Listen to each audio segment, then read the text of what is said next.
मेरी बच्चियों, मेरी बेटियों, मैं चंद बात कह कर के आप हजरात के दरमियान से निकलूँगा, चूँकि वक्त भी कम है। देखो, अमल जब तक अमल नहीं करोगे तब तक ये इल्म बेकार है। जब तक कि अमल ना हो, जब तक कि अल्लाह के दरबार में अमल के लिए दुआ ना हो, अमल की कबूलियत की दुआ ना हो, तब तक ये अमल बेकार है। मैं आपको बताता चलूँ, हज़रत राबिआ बसरिया का वाक़या। हज़रत राबिआ बसरिया की उम्र तकरीबन 55 से लेके 60 तक लिखा है मुअर्रिखीन। हज़रत राबिआ बसरिया, हज़रत राबिआ बसरिया की शोहरत आया है उलमा के दरमियान, मुत्तक़ियों के दरमियान, अस्फिया के दरमियान और बड़े बड़े मुहद्दिसीन किराम के दरमियान। हज़रत राबिआ बसरिया एक मकबूल तरीन वलिया गुजरी। लिखा है कि राबिआ बसरिया जो थी, ये ख़ानदान के एतबार से बांदी थी, शक्लो सूरत के एतबार से उनकी शक्ल यूं तो अल्लाह ने बेहतरीन सांचे में ढाला, लेकिन शक्ल सूरत के एतबार से भी इतनी अच्छी नहीं थी। हज़रत राबिआ बसरिया 40 साल तक अल्लाह के दरबार में मुसल्ला बिछा के रोती रही, अल्लाह को याद। इतनी बड़ी वलिया कि जो मुसल्लम वलिया थी। लिखा है हज़रत राबिआ बसरिया के बारे में कि जब राबिआ बसरिया अल्लाह के दरबार में सर्वसुजूद होती तो सर्वसुजूद मुसल्ला बिछाने से पहले पहले वो गुस्ल करती, अच्छे कपड़े पहनती और फिर सबसे पहले अपने शौहर के पास जाती। सबसे पहला काम जो था उनका, अपने शौहर के दरबार में हाजिर होती और शौहर से कहती कि मेरी ज़रूरत तो नहीं है आपको। शौहर अगर इनकार करते कि आपकी ज़रूरत नहीं मुझे, तो फिर वो मसल्ला बिछा के अल्लाह के दरबार में खड़ी हो जाती और मसल्ला बिछाने के बाद जो खड़ी होती तो एक बार फजर से पहले पहले उठती, अल्लाह के दरबार में रोती, अपने आमाल की कबूलियत के लिए रोती, अफ़आल हसना के लिए रोती, सजदे की कबूलियत के लिए रोती और कहती कि ए अल्लाह पाक मुझे कबूल फरमा। लिखा है हज़रत राबिआ बसरिया अलैहर रहमा ने अपने ख़ानदान वालों से कहा कि जब मैं इंतकाल कर जाऊं तो ऐलान मत करना, ऐलान मत करना, बग़ैर ऐलान किए हुए दफन कर देना। ऐसा ही हुआ। हज़रत राबिआ बसरिया अलैहिर रहमा का जब इंतकाल हुआ तो बग़ैर ऐलान किए हुए उनको दफना दिया। सुबह में ऐलान जब किया तो कोहराम मच गया। राबिआ बसरिया का इंतकाल हो गया। लोग जोक दर जोक राबिआ बसरिया को के इंतकाल पे आने लगे, उनके लिए दुआएं खैर करो। राबिआ बसरिया जब अल्लाह को याद करती थी तो एक चादर अपने बदन पर लपेट लिया करती थी। राबिआ बसरिया ने वरसा से कहा कि जब मैं इंतकाल करूं तो इसी चादर में लपेट कर मुझे कफन देना। चुनांचे हज़रत राबिआ बसरिया को उसी चादर में लपेट करके कफन दिया गया और दफनाया गया। अगले दिन एक ख्वाब में उनकी एक मुरीदा ख्वाब में देखती है और पूछती है कि हजरत आपके साथ क्या मामला हुआ, कैसा मामला हुआ, आपकी दुआ कबूल हुई कि नहीं हुई। मेरी अजीज़ा तालिबात सुन लें, मुरीदा ने देखा ख्वाब में कि वाकई आपकी दुआ कबूल हुई या नहीं हुई। आप जो अल्लाह के दरबार में 40 साल तक मुसल्ला बिछाए रखी, क्या वो इबादतें कबूल हुई कि नहीं हुई। हज़रत राबिया बसरिया ने कहा अपने मुरीद से कि सबसे पहले तो मेरी चादर उतार ली गई और जन्नत से अल्लाह ने मेरे लिए जोड़ा भिजवाया, जन्नत से जोड़ा आया। मैं उस जोड़े को ज़ेबे तन करके जब जोड़े को ज़ेबे तन किया, उसके बाद मेरे फरिश्ते आए मेरे सामने। कहा आपकी चादर क्या हो रही राबिया बसरिया। कहा मेरी चादर को अल्लाह जन्नत में मंगवा लिया उस चादर को। राबिया बसरिया ने कहा, ये मुरीदा ने कहा क्यों। कहा कि जब क़यामत के दिन क़यामत आएगी, मेरे नामे आमाल तुलेंगे, तो फिर उसी चादर में मेरी नेकियों को लाया जाए। उस चादर में मेरी नेकियों को लपेट के लाया जाएगा। अल्लाह ताला मेरे सामने उस चादर को पेश करेंगे। अभी तो मैं जन्नत का लिबास पहन रखी हूँ।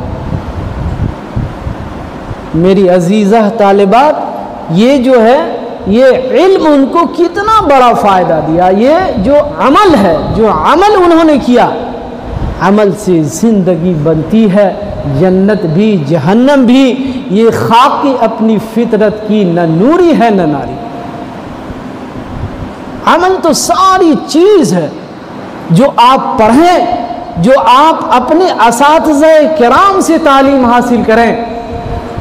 पढ़ाने वाली मेरी माँ और बहनों से जो इल्म हासिल करें, तफसीर का इल्म हो, रियाजी का इल्म हो, कुरान करीम का इल्म हो, या इसी तरीके से हिकमत का इल्म हो, जो भी आप इल्म हासिल करें, अपने मकसद को सामने ला करके इल्म हासिल करें और ये सोचें कि मेरे आने का मकसद यहाँ है बनना। मेरा मकसद क्या है? मकसद है बनना, ना कि बिगड़ना। अमल से ज़िंदगी बनती है, जन्नत भी जहन्नम भी। ये खाकी अपनी फितरत की ननूरी है ना। आपका इल्म जिस मकसद के लिए आप आए वो फ़ायदा दे, नुकसान ना दे। दुनियावी मनहियात में पढ़ के आप नुकसान में ना पड़े। इसलिए मेरी बच्चियों, हमेशा ये दिल में होना चाहिए कि मेरे माँ बाप ने जिस मकसद से यहाँ भेजा है, उस मकसद में हम कामयाब हो जाएं। जो असातिज़े किराम मेहनत करके, लगन पैदा करके जो आपके दरमियान इल्मी मवाद को लाते हैं, आप कोशिश करें कि हम उस इल्म को अपने सीने के अंदर बसाएं, जब जाके आप कामयाब हों। उसके बाद फिर हज़रत राबिया बसरिया अलैहि रहमा से पूछा गया कि क्या मामला कब्र में पेश आया। फिर कहा कि मुनकर और नकीर दो फरिश्ते मेरे पास आए और फरिश्ता ने कहा कि मर रब्बुकी या राबिया, मर रब्बुकी, तेरा रब कौन है। खूब गौर से सुनेंगे मेरे तरफ तवज्जो करके कि तेरा रब कौन है राबिया। हजरत राबिया बसरिया ने जवाब दिया, सो सुन लीजिए गौर से क्या जवाब। उन्होंने कहा कि आप आज आए हैं मुझसे पूछने के लिए तेरा रब कौन है। पूछने के लिए आप आए कि तेरा रब कौन है राबिया? जिस रब को मैंने 40 साल तक नहीं भूला, जिस रब को मैंने 40 साल तक नहीं भूला, वो रब को आज कैसे भूल जाऊं? फरिश्तों ने कहा कि वाह वाह वाह वाह, ये तो बहुत बेहतरीन जवाब है, ये बेहतरीन जवाब है। चलो अब सवाल नहीं करेंगे इससे। तो आप राबिया बसरिया बने, अपने अंदर हजरत आयशा सिद्दीक़ा के आमाल को अपने अंदर सजाएं, हजरत फातिमा ज़हरा रज़ी अल्लाह ताला अन्हा के आमाल को अपने अंदर सजाएं कि रिसालत माब जनाब रसूलुल्लाह सल्लल्लाहु अलैहि वसल्लम की तालीमात में इन सहाबियात के आमाल को देखें कि इन सहाबियात ने कैसा अमल पेश किया है। आप मदरसे आप जो जमा हुई हैं यहाँ पर, खिलाना मकसद नहीं है, 3 टाइम खिलाना मकसद नहीं है कि आपको असातिज़ा किराम खिलाते रहें। मदरसा के मोहतमीम साहब ज़ीदत फ़यूज़कुमुल मआलिया, अल्लाह इनके इल्म में तरक्की दे, आमाल में तरक्की दिए। मौलाना मुनाज़िरुल इस्लाम साहब सुना, पहली बार नाम सुना। अल्लाह ताला इनके दर्जात को बुलंद करे। आप लोग सब आमीन बोलिए। अल्लाह ताला हज़रत मौलाना मुनाज़िरुल इस्लाम के आमाल, अफ़आल, किरदार और उनके दर्जात को बुलंद फरमाए। उन्होंने जो ये शजरा कायम किया, उन्होंने जो ये एक रिवाज को कायम किया, उन्होंने जो ये मदरसा की शक्ल दी है, मकसद उनका क्या है?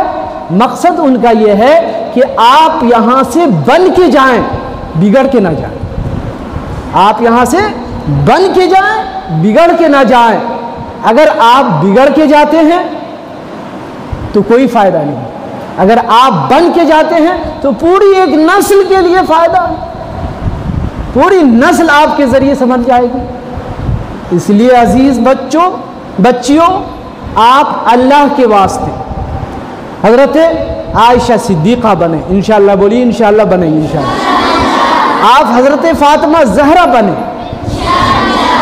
और वो अमल को अपने अंदर सजाएं जो फातिमा ज़हरा रज़ी अल्लाह ताला अन्हा ने अपने अंदर सजाया। तो राबिया बसरिया बसरे के एक बहुत बड़े मुहद्दिस, मुफक्किर और बहुत बड़े वली गुजरे हैं। हज़रत हसन बसरी एक बहुत बड़े वली गुजरे हैं, हज़रत हसन बसरी रहमतुल्लाह अलैह। नाम सुना आपने? सुने होंगे। ये असातिज़ा किराम जो होंगी ये सुनी होंगी और ये आपको बताई होंगी। हज़रत हसन बसरी रहमतुल्लाह अलैह बहुत बड़े मुफक्किर, मुदब्बिर, मुहद्दिस और वली कामिल थे हज़रत हसन बसरी रहमतुल्लाह। जब राबिया बसरिया के बारे में सुना कि वाकई राबिया बसरिया वली कामिला हैं,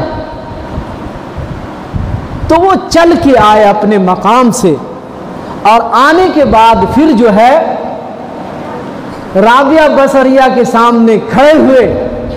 हज़रत राबिया बसरिया मुसल्ला पर खड़ी थी। किस पर खड़ी थी? मुसल्ले पे खड़ी थी। अल्लाह अल्लाह कर रही थी, अल्लाह अल्लाह कर रही थी। उनकी दिल से अल्लाह की आवाज़ गूंज रही थी, निकल रही थी। उनकी ज़बान अल्लाह अल्लाह कर रही थी। राबिया बसरिया जब नमाज से फारिग हुई तो देखा हसन बसरी है सामने खड़े हुए। कहा कि खैरियत तो है? क्या बात है? पर्दे में थी, पर्दा कर लिया। कहा क्या बात है? कहा कि मैं, देखिए गौर से सुनिएगा मेरी बात को, कहा कि मैं जो आज आया हूं मेरा मकसद आपसे शादी करना है। मेरा मकसद आपसे शादी करना है। अच्छा ये बात है, आप मुझसे शादी करेंगे? हज़रत राबिया बसरिया जो थी ये बाज थी। क्या थी? जिसको अरबी में अकीमा कहते हैं। अरबी में क्या कहते हैं? अकीमा। बाज थी, बचलावलत थी। जवानी में उनके शौहर का साया उनके सर से उठ चुका था। तो हज़रत राबिया बसरिया अलैहिर्रहमा ने 4 सवाल किए। कहा कि मैं 4 सवाल करूंगी, अगर चारों सवाल में तुम कामयाब हो गए तो मैं तुमसे शादी करूंगी। 4 सवाल। जब कहा कि ठीक है।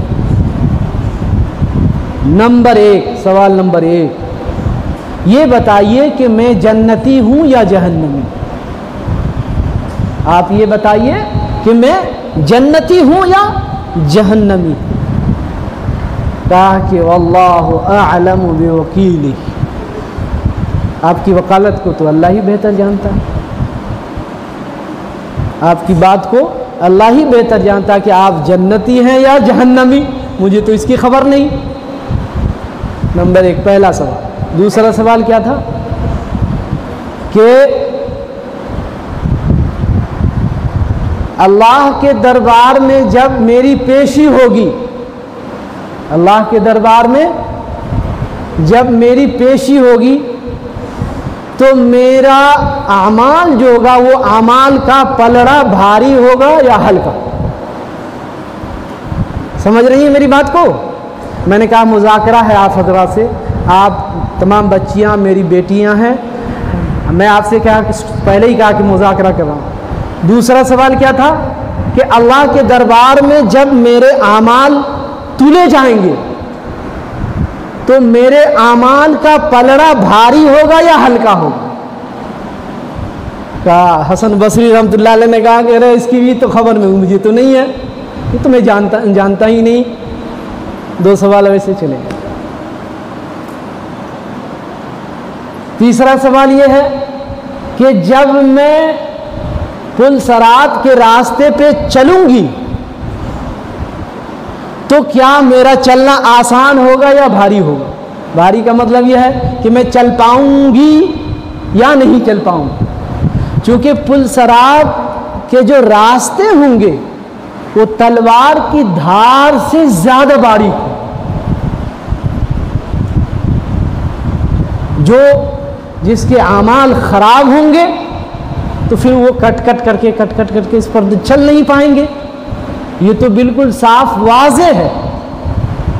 तो कहा कि भाई पुल सरात पे चलोगे या नहीं चलोगे, चल पाओगे या नहीं चलो, इसकी तो खबर मुझे भी नहीं है। 3 बात है। चौथी बात ये है कि अल्लाह ताला के दरबार में जब मेरी पेशी होगी तो ये बताइए कि आमाल जो है, आमाल बद और आमाल खैर, इतनी बात तो सब जानती है ना, आमाल बद और आमाल खैर हैं? तो जो आमाल अल्लाह के दरबार में मेरी पेशी होगी तो आमाल का टिकट दिया जाएगा हाथ में। क्या टिकट मेरे दाहिने हाथ में होगा या बाएं हाथ में होगा? जब ये बात हजरत हसन बसरी रहमतुल्लाह अलैह सुने तो कहा कि इसकी भी खबर अल्लाह ही को। 4 बातों का तज़किरा किया हजरत राबिया बसरिया ने। कितनी बातों का? 4 बातों का। कहा कि जब आपको इसकी खबर नहीं है तो जाइए, हमारा आपका कोई वास्ता नहीं, हमारा आपका कोई वास्ता नहीं है, शादी हो गई। अब तो मैं इन्हीं 4 बातों के ऊपर जा रहा हूं, इसी 4 बातों की तैयारी करने के लिए। ये जो 4 बातें मैं आपके सामने अर्ज की, इसी की तैयारी करने के लिए जा रही हूं। जाइए, आपका मेरा कोई वास्ता। मेरी बच्चियों, तो इसलिए कहने का मतलब क्या था?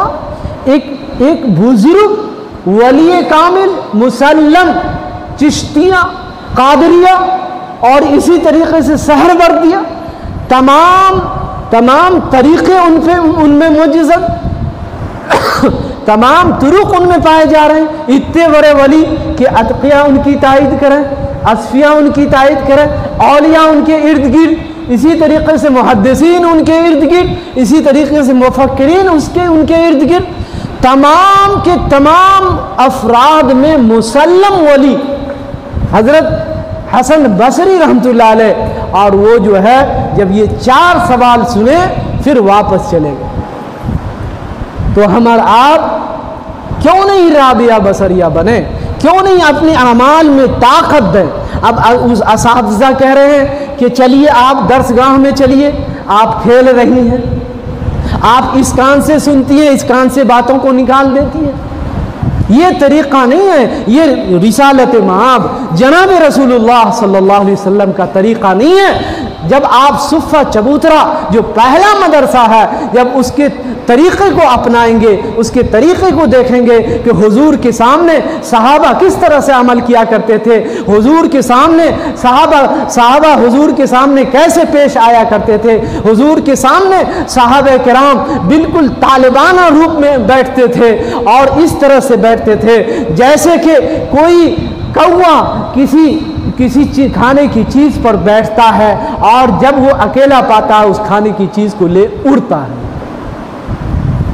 सहाबा किराम हुजूर के सामने ऐसे बैठा करते थे। मेरी बच्चियों, मेरी लाडलियों, इस चमन रिसालत के नौशगुफ्ता फूलों, आप भी वैसा ही अमल करें जैसा अमल के रिसालत माब जनाब रसूलुल्लाह सल्लल्लाहु अलैहि वसल्लम के सामने सहाबा व सहाबियात करती थी। करेंगी?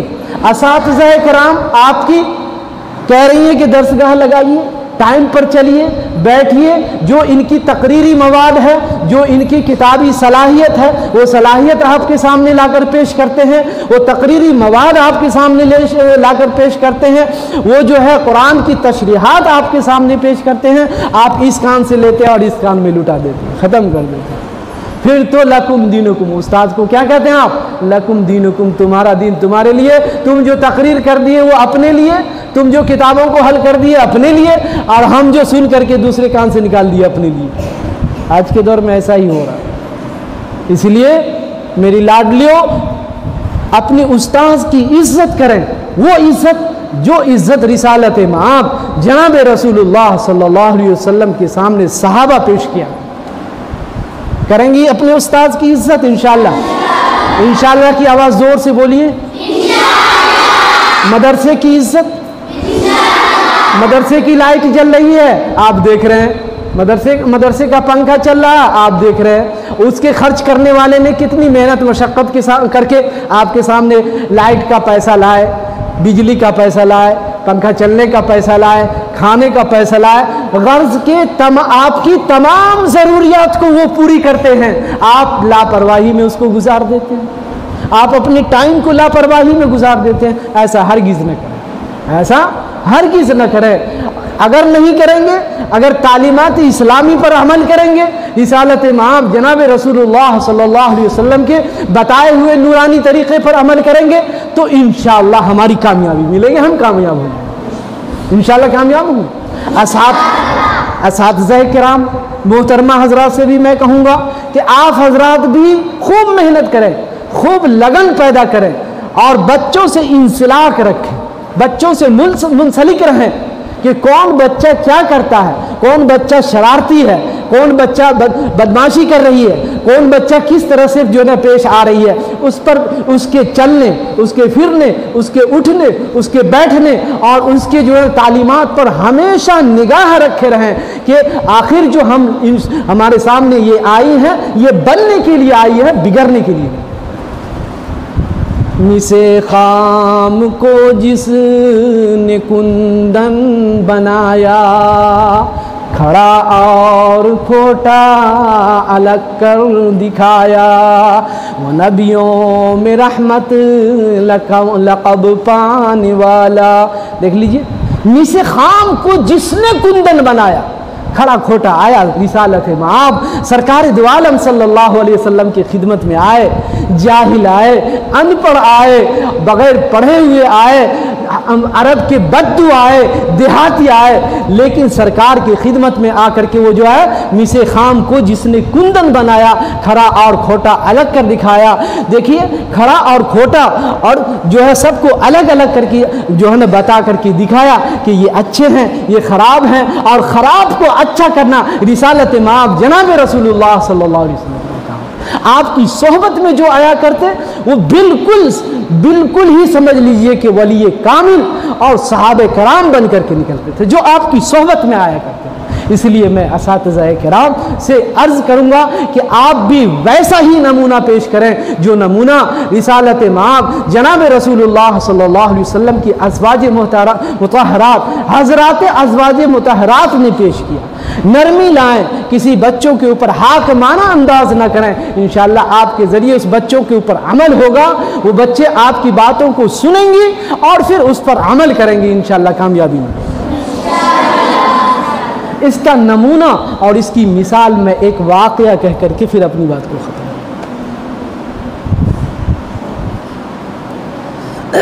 हज़रत बायज़ीद बस्तामी रहमतुल्लाह अलैह का नाम आप लोगों ने सुना होगा। बायज़ीद बस्तामी, ये बस्ताम जो है मुल्क ईरान में एक जगह। बायज़ीद बस्तामी रहमतुल्लाह अलैह बहुत बड़े बुजुर्ग गुजरे हैं। बायज़ीद बस्तामी, जिस पर तमाम उलमा, तमाम मुत्तकी, तमाम मुहद्दिसीन का इत्तिफाक रहा। बायज़ीद बस्तामी बायज़ीद बस्तामी जब 6 साल के थे तो उनके वालिदे मोहतरम का इंतकाल हुआ।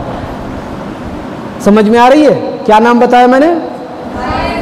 बायज़ीद बस्तामी रहमतुल्लाह अलैह। क्या नाम बताया? जब 6 साल के थे तो वालिद साहब का साया सर से उठा। वालिद साहब की तमन्ना थी, वालिदे मोहतरम का, वालिद समझती हैं, डैडी कहूँगा तो आप लोग फ़ौरन समझ जाएंगे, अंग्रेजी तो है ना। वालिद साहब यानी बाप, वालिद साहब बाप को कहते हैं वालिदे मोहतरम, उर्दू में क्या कहते हैं? बाप। और फिर उसी को वालिद साहब, उसी को अंग्रेज़ी में डैडी, अंग्रेजी में डैडी। वालिद साहब का साया सर से 6 साल की उम्र में उठ चुका। कितनी उम्र में? 6 साल। वालिद का उनकी एक नेक ख्वाहिश थी, उनकी ये तमन्ना थी कि मेरी जो औलाद हो, ये बायज़ीद जो हो, ये बायज़ीद नेक हो, नेक बने, आलिम बने और बुजुर्ग बने। उनकी ख्वाहिश थी वालिद साहब। तो वो तो इंतकाल कर गए भाई, इंतकाल कर गए, सर से साया उठ चुका था। लेकिन वालिदा मोहतरमा, माँ जिसे कहते हैं वालिदा मोहतरमा, उनकी ख्वाहिश की तकमील के लिए जब बायज़ीद 7 साल के हुए तो माँ ने पता लगाया कि बस्ताम के अंदर, मुल्क बस्ताम के अंदर कोई ऐसे बड़े आलिम हैं जिस आलिम के पास इनको बायज़ीद को ले जाऊं और बायज़ीद को उनकी खिदमत में दे दूं। यानी अपने शौहर की तमन्ना को पूरी करने के लिए बीवी जो हज़रत बायज़ीद बस्तामी की माँ थी, वो उनकी तमन्ना की तकमील के लिए वो लग गई। चुनांचे लोगों ने बताया कि देखिए यहाँ कुछ दूर पर जाकर के एक बहुत बड़े आलिम हैं, बहुत बड़े बुजुर्ग हैं जो मदरसा चलाते हैं, आप वहाँ चले जाइए, आप जाने के बाद उनको उनकी खिदमत में दे दीजिए। समझ रही है मेरी बात को? वाक़या समझ रही है? पीछे से आवाज़ ही नहीं आ रही है? समझ रही है? तो हज़रत बायज़ीद बस्तामी रहमतुल्लाह अलैह को उनकी वालिदा हाथ में लिया, पकड़ा, हाथ पकड़ा और पकड़ के ले गई कहाँ? उस बुजुर्ग की खिदमत में। जब वहाँ हज़रत बायज़ीद बस्तामी को लेके जाती हैं तो कहती है कि हज़रत इनके वालिद मोहतरम की ख्वाहिश थी कि ये अच्छे नेक और पारसा बने, ये अल्लाह के वली बने, नेक आलिम बने, इनकी ख्वाहिश। मैं उसी ख्वाहिश को लेकर के आपकी खिदमत में आई हूँ हज़रत। इतनी बात उसकी ज़बान से निकलनी थी कि हज़रत समझ गए कि मकसद क्या है इसका, ये आई है इस बच्चे को लेकर के, उसके मकसद को समझ गए हज़रत। और हज़रत ने कहा कि ठीक है, आप यहाँ इनको दाखिल कर दीजिए, आप यहाँ क्या कीजिए? दाखिल कर दीजिए इनको। चुनांचे हज़रत बायज़ीद बस्तामी रहमतुल्लाह अलैह को वहाँ दाखिल कर दिया, वहाँ उनका एडमिशन हो गया। जब वो दाखिला करा के जब बायजीद बस्तामी रहमतुल्लाह अलैह की वालिदा निकली तो निकलने से पहले उन्होंने उस बुजुर्ग से चंद बातें ये की कि हजरत अपनी माँ की गोद से ये पहली बार आपकी खिदमत में आया है, अपनी माँ के गोद से ये पहली बार आपकी खिदमत में आया है। कहीं ऐसा ना हो कि इसकी माँ की गोद सताए और ये बार बार आपसे छुट्टी लेकर के ये जाए और आप इन्हें छुट्टी दे दीजिए और छुट्टी देने का मतलब ये बन जाए कि मकसद हमारा फौत हो। चुनांचे वो समझ गए बुजुर्ग कि ये सवाल कर रही है। ये सवाल करके हजरत से कहा कि हजरत इन्हें छुट्टी, इनकी ख्वाहिश के मुताबिक छुट्टी ना दीजिए। वो चली गई। अल्लाह की नेक बंदी थी। जब अपने घर गई, चंद माह गुजरे थे कि हजरत बायजीद बस्तामी रहमतुल्लाह अलैह को अपनी माँ की गोद याद आई और फिर जो है बायजीद बस्तामी रोने लगे, ज़ारो क़तार रोने लगे। रो करके फिर उस्ताद के पास गए और कहा कि हज़रत मुझे एक दिन की छुट्टी दे दीजिए, हज़रत मुझे एक दिन की छुट्टी दे दीजिए। अब हज़रत ये देखते हैं कि अगर इसे छुट्टी दे देता हूँ तो इनकी वालिदा मोहतरमा के साथ जो वादा हुआ हमारा, उनका वादा टूट रहा है, वादा मुकम्मल नहीं हो रहा, वादे की खिलाफी हो रही है। और अगर इस बच्चे की ख्वाहिश को छोड़ता हूँ, इसकी ख्वाहिश पूरी नहीं होती है, इस बच्चे की तमन्ना पूरी नहीं होती है, एक दिन की छुट्टी मांग रहा है, वो छुट्टी अगर नहीं दी जाती है तो बच्चे का दिल टूट रहा है, बच्चे का दिल टूट रहा है। मेरी बच्चियों, मेरी लाडलियों, सुन लो खूब गौर से। फिर तो हज़रत 2 रकत मुसल्ला बिछाए और 2 रकत नमाज उन्होंने अदा की, अल्लाह से इल्तिजा की, अल्लाह से दुआ की उन्होंने कि अल्लाह पाक कोई ऐसा फ़ैसला फरमा दीजिए जो फ़ैसला हमारे और इनके हक़ में, इनकी वालिदा के हक़ में सही हो। चुनांचे अल्लाह ने उनके दिल में एक बात डाली, उनके दिल में एक बात डाली। वो बात ये थी कि आप ऐसा कीजिए, इस बच्चे को इतना सबक दे दीजिए, इतना सबक दे दीजिए कि वो सबक याद करके सुना ही ना पाए, सबक को याद करने में भूल जाए और छुट्टी न ले सके आपसे। चुनांचे लिखा है कि 3 वरक़ शेख फरीदुद्दीन अत्तार रहमतुल्लाह अलैह अपनी किताब तज़किरतुल औलिया में ये इस वाक़या का तज़किरा करते हैं कि जब उस्ताद के सामने आए वो, तो उस्ताद उनको 3 वरक़ सबक दे दिया ताकि ये सबक ना याद करे। फिर जो है वो चले गए। देखिए, माँ की गोद और ये असातिज़ा किराम जो हैं, ये आपके सामने बैठी हुई हैं, ये इनकी तालीमात जो है कितनी अहम चीज़ है। इनकी तालीमात के ऊपर हमारा आपको यकीन करना पड़ेगा। कुरान के ऊपर, अल्लाह के रसूल जनाब रसूलुल्लाह सल्लल्लाहु अलैहि वसल्लम के नूरानी तरीक़े पर यकीन मुस्तहकम करना पड़ेगा। यकीन है ना जी? कहाँ यकीन है? ये यकीन है कि अगर टाइम पर नहीं जाऊँ तो गाड़ी छूट जाएगी। कहाँ यकीन है? यकीन करनी ही पड़ेगी। उनको यकीन था, उनकी वालिदा ने चलते चलते कहा था, बेटा बायजीद अल्लाह के ऊपर यकीन करना। अल्लाह के ऊपर क्या करना? यकीन करना। अल्लाह ही की ज़ात सब कुछ करने वाली ज़ात। अल्लाह की ज़ात क्या है? सब कुछ करने वाली ज़ात है। इसलिए अल्लाह की ज़ात पर यकीन होनी चाहिए। आप जो इल्म हासिल करें, आप जो सबक लें, आप जो अपनी उस्ताद से के पास जाएं तो सबक जो है लें और अल्लाह पर यकीन करके लें कि अल्लाह ही मुझे इस सबक को याद कराएगा। हमारा काम मेहनत करते चलना है। हमारा काम क्या है? मेहनत करना। हम मेहनत करें, इंशाअल्लाह अल्लाह ताला ज़रूर कामयाबी देगा। जब बायजीद बस्तामी को लेकर के उनकी वालिदा जा रही थी तो जाते जाते उन्होंने चंद वसीयत की अपनी औलाद को। कहा कि बायजीद तुम जा रहे हो, अल्लाह के ऊपर यकीन करना हर हाल में। अपनी वालिदा की वसीयत उनको याद आ गई।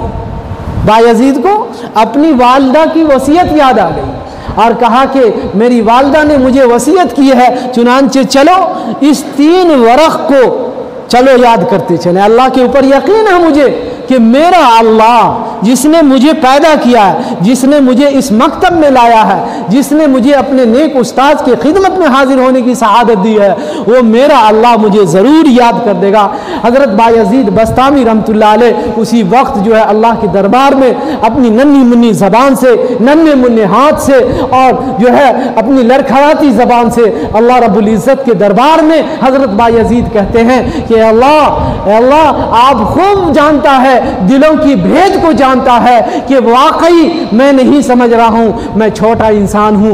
अगर वाकई अल्लाह की ज़ात, आपकी ज़ात ही सब कुछ करती है, आपकी ज़ात इस ज़मीन को पैदा करने वाली ज़ात है, आपकी ज़ात इस सातों आसमान को पैदा करने वाली ज़ात है, आपकी ज़ात पूरी मखलूक़ात को पैदा करने वाली ज़ात है, आपकी ज़ात इस रोए ज़मीन पर 18,000 मखलूक़ात को पैदा करने वाली ज़ात है। अगर वाकई आपकी ज़ात सच्ची ज़ात है तो ऐ अल्लाह पाक मेरे इस 3 वरक़ सबक को याद करा, मेरे इस 3 वरक़ सबक को याद करा दो। बिस्मिल्लाह करके सब बिस्मिल्लाहिर्रहमानिर्रहीम करके सबक याद करना शुरू किया और सबक याद करते करते करते करते करते मगरिब से पहले वो सबक याद करके सामने कर दिया उस्ताद को। गए उस्ताद बुजुर्ग साहब के पास गए और जा करके बैठ गए, कहा कि हज़रत सबक सुन लीजिए। क्या कहा? हज़रत आप लोग भी सबक मेहनत से याद करेंगे इंशाअल्लाह। हाँ तो देखिए इंशाअल्लाह को अमली जामा में ना, अमली जामा पहनाएंगे इंशाअल्लाह को। एक है ज़बान से, एक क्या है ज़बान से कहना, और एक है दिल से उसको ज़बान पर उतारना। इस्लाम किसे कहते हैं? इस्लाम किसे कहते हैं? बोलिए कोई आदमी इस्लाम की तारीफ़ कीजिए।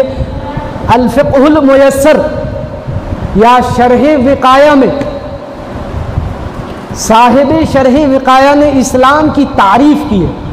मुझे कहा गया, मेरी बेटी ने भी कहा, मेरे और लोगों ने भी कहा कि भाई तरबियत के ऊपर सारी बातें जो शेयर करनी है, सारी बातें जो बतानी है इन नन्ही मुन्नी सी गुड़ियों के ऊपर, वो तरबियत की बात और मोटी मोटी बातें बता।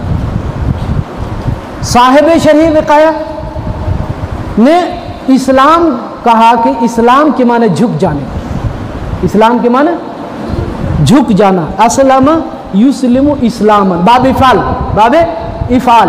इस्लाम के माने क्या है? झुक जाना, अल्लाह के दरबार में क्या करना? झुक जाना। और ईमान किसे कहते हैं? ईमान किसे कहते हैं? आप लोग पढ़े होंगे, याद नहीं है लेकिन मैं बता रहा हूँ। इक़रार बिल लिसान व तस्दीक़ बिल क़ल्ब का नाम क्या है? ईमान। इक़रार बिल लिसान, तस्दीक़ बिल क़ल्ब का नाम क्या है? ईमान। तो अपने कलेजे में, अपने सीने में ईमान को बसा लेना, अपने कलेजे में ईमान को बसा लेना और फिर ज़बान के ज़रिए उस ईमान का इजहार करना, ये नाम मुसलमान है। ये क्या है? तो जब हज़रत सुनाने के लिए गए, अब चलिए वहाँ बायज़ीद बस्तामी रहमतुल्लाह अलैह की खिदमत में हज़रत जब अपने उस्ताद के पास गए और कहा कि सबक तो याद करा हो गया, सुन लीजिए। जब सबक सुनाने के लिए गए तो A to Z एक एक सबक को हज़रत बायज़ीद बस्तामी रहमतुल्लाह अलैह ने वैसा ही सुनाया जैसे कि उस्ताद ने बताया। अब क्या करें? अब क्या करें जी? अब तो वादा की खिलाफी होगी ना, माँ से वादा किया था ना कि इसे छुट्टी मत देना, माँ की गोद इन्हें जो है सताएगी, छुट्टी मत देना। तो फिर क्या क्या सबक जब याद कर लिया, सुना लिया, तो एक दिन की छुट्टी लेकर के वो चले। जब ये गए तो देखा कि इनके घर का दरवाज़ा बंद था। इन्होंने दरवाज़ा खटखटाया, एक बार खटखटाया, कुंडी बजाई, 2 बार खटखटाया, कोई आवाज़ नहीं अंदर से आई, 3 बार खटखटाया, कोई आवाज़ नहीं आई अंदर से। चौथी बार जब खटखटाया तो कहा कि अम्मी खोलिए, मैं बायज़ीद खड़ा हूं। कहा अम्मी दरवाज़ा तो खोलिए। कहा कौन? कहा कि मैं बायज़ीद हूं। बायजीद ने क्या कहा अपनी अम्मी से? क्या कहा? बोलिए, मैं बायजीद हूँ। कहा कि कौन? अम्मी ने कहा कि कौन बायजीद? तुम मेरा बायजीद नहीं हो, तुम मेरा बायजीद नहीं हो। मेरा बायजीद तो वो है जो बन के आएगा, मेरा बायजीद तो वो है जो उसके उस्ताद से वादा वईद हो गई है। मेरा बायजीद वो है वो जो बन के आएगा, मेरे वो होगा मेरा बायजीद, तुम मेरा बायजीद नहीं हो। जब ये कहा तो हज़रत बायजीद बस्तामी रहमतुल्लाह अलैह ज़ारो क़ितार रोने लगे, दरवाज़ा पर ये बैठ गए और बैठ कर के पूरी रात उन्होंने मुकम्मल की। फिर सुबह होते ही उस्ताद की खिदमत में गए। उस्ताद ने जो है कहा कि इतनी जल्दी कैसे चले आए, इतनी जल्दी कैसे चले आए? तुम अपना टाइम पर भी मुकम्मल टाइम पर नहीं आए, क्या माजरा पेश आया? चुनांचे हज़रत बायजीद बस्तामी रहमतुल्लाह अलैह को उनके उस्ताद ने सीने से लगाया और अपना अमामा से उनके आंसू को पोंछा। पूछने के बाद कहा कि बायजीद तुम अपने हालात को तो बताओ। कहा कि हज़रत हालात ये है कि मैं अपनी वालिदा की खिदमत में गया, कुंडी बजाई, दरवाज़ा खटखटाया तो मेरी वालिदा ने अंदर से ये आवाज़ लगाई कि मेरा बायजीद नहीं है, मेरा बायजीद तो जब होगा जब ये इंसान बन करके आएगा, जब ये मुकम्मल तालीम हासिल करके आएगा, मेरा बायजीद वो है, तुम तो मेरा बायजीद नहीं हो, इसलिए मैं जल्दी चला आया। फिर तो हज़रत उनके उस्ताद ने उनके उस्ताद मसल्ले पे खड़े होकर के उनके लिए फिर दुआ की और फिर 16 साल तक बायजीद नहीं गए। कितने दिनों तक? 16 साल तक बायजीद अपने घर नहीं गए। एक रोज़ का वाक़या है कि उनके उस्ताद, जिस उस्ताद के पास पढ़ते थे, वो उस्ताद सो गए, तहज्जुद पढ़ करके सो गए। सोने के बाद रात में इशा की फजर की नमाज से पहले उनकी खिदमत में रिसालत माब जनाब रसूलुल्लाह सल्लल्लाहु अलैहि वसल्लम तशरीफ़ लाए और ये अर्ज़ करते हैं, अल्लाह के रसूल फरमाते हैं कि बायजीद की तालीम मुकम्मल हो गई, बायजीद मुकम्मल आलिम हो गया, बायजीद मुकम्मल कामयाब हो गया। अब बायजीद को अपनी वलायत दे दीजिए और उन्हें अपनी वालिदा की खिदमत में भेज दीजिए। चुनांचे हज़रत बायजीद बस्तामी रहमतुल्लाह उठे, सोने से उठने के बाद गए तो बायजीद को देखा कि तहज्जुद मसल्ला बिछाए तहज्जुद पढ़ रहे हैं, तहज्जुद में अपने सर को सजदा में डाले हुए हैं, अल्लाह अल्लाह कर रहे हैं। अल्लाह की आवाज़ उनकी ज़बान से निकल रही है, अल्लाह की आवाज़ उनके दिल से निकल रही है। मेरी बच्चियों, मेरी बेटियों, जब ये देखा तहज्जुद से फरागत के बाद फिर जो है उस्ताद मोहतरम उनके सीने से लगाया और लगाने के बाद हज़रत बायजीद बस्तामी रहमतुल्लाह अलैह को कहा कि ए बायजीद, अब तेरी तालीम मुकम्मल हो गई, अब तेरा इल्म मुकम्मल हो गया, अब तुम तकमीले अमल को पहुंच गए, अब तुम्हें जो है ना इजाज़त है। और फिर अपना अमामा सर से उठा करके उनके सर पर डाल दिया और डालने के बाद फिर उन्हें वलायत दी और फिर उनको जो है ना उन्हें बैठ ली उनसे और फिर उनको अपनी वालिदा की तरफ भेज दी। अब तो जब ये जाते हैं फिर चलिए वहाँ अपनी वालिदा की खिदमत में जब बायजीद बस्तामी रहमतुल्लाह अलैह जाते हैं तो फिर पहली ही आवाज़ में जब कुंडी इन्होंने खटखटाई, जब आवाज़ लगाई, कौन? कहा कि मैं बायजीद खड़ा हूँ, अम्मी मुझे अंदर कर लीजिए।